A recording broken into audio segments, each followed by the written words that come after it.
Hello gamers, I'm NKZL, and in today's video we will talk about Diablo 4, an upcoming action RPG that shares a lot of elements with MMORPGs.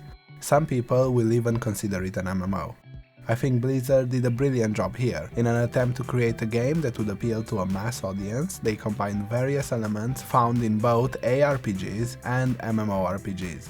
And in this video we will explore them and help you understand if this game could be for you or not.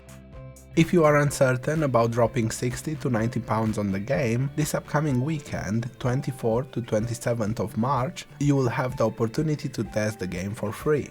And if you level a character at least to level 20, you will pick up an exclusive Wolf Pup backpiece. As always, if you want to support this hobby of mine or find the video helpful in any way, feel free to drop a like and subscribe to the channel. It helps get the video out there, and you might be even interested in other subjects that I approach, which in general are related to online gaming. With that out of the way, let's get back to Diablo 4 and what you can expect from it. Story. The main and most important aspect to RPG games is without a doubt the story element. Without spoiling anything, I can let you know that you can expect an excellent story and side quests, all of them fully voice acted to the highest quality. You are an inhabitant of the Sanctuary, which is a plane between heaven and hell, and just like in other Diablo games, you will be stuck in a war waged between them. Just like most Blizzard games, it does suffer from the apocalyptic hero theme. But if you enjoy that, or you can look past it, there is a very enjoyable RPG experience here. Character agency. One of the pillars of MMORPGs is character agency. The ability to customize the character to your liking, making them truly unique to the player. This is one of the major elements where Diablo 4 draws inspiration from MMOs. Unlike previous Diablo titles, with the exception of Diablo 3, you get to choose the gender of your character, but also various other elements for your character, elements that are most often seen in MMORPGs. The game comes with a full-fledged transmog system and a die system that further helps you create a character to your liking, and maybe even gives you the desire to grind for fashion. At launch, you will have 5 available classes to choose from, and they are Barbarian, Necromancer, Rogue, Sorcerer and Druid. With probably more to come in the future, I can already see Blizzard selling an expansion with a Paladin class in it. In-Dept skills and abilities. The Diablo franchise always had a unique approach to skills and abilities, and this is further improved upon in Diablo 4, giving the players a lot of agency. Skills scale up with unique and various effects. You will have a total of 6 skill slots, but a massive amount of skills to choose from. There will be various passives and equipment that you can find in the world of Diablo that will further expand the variety of these builds. I'll give you an example. At first glance, the Rogue class has 2 builds, ranged or melee. But that is quite far from the truth. Because of the way various skills interact with each other, you'll have countless ranged builds or melee builds, and even builds that combine the two. I'm sure someone out there will come up with the absolute best combination of skills, but if you are not a meta chaser, you'll have plenty of things to experiment and find joy with within the game. Mounts. This is another feature that is shared with MMORPGs. Mounts have been a basic feature in MMORPGs for as long as I can remember, dating back to the days of the first MMORPGs. This feature is finally coming to the Diablo franchise. For me, mounts are always welcomed in games.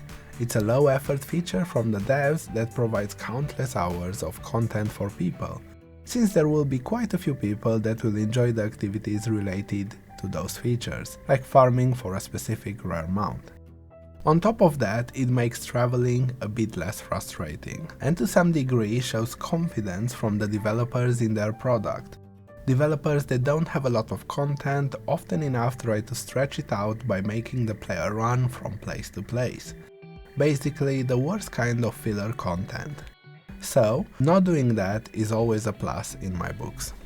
For me personally, this mount system is not as good as it could be.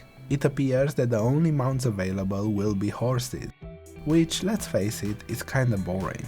In my eyes, no matter how cool a horse is, it will not compare to even the most basic fantasy mount. But it's better than nothing. Multiplayer.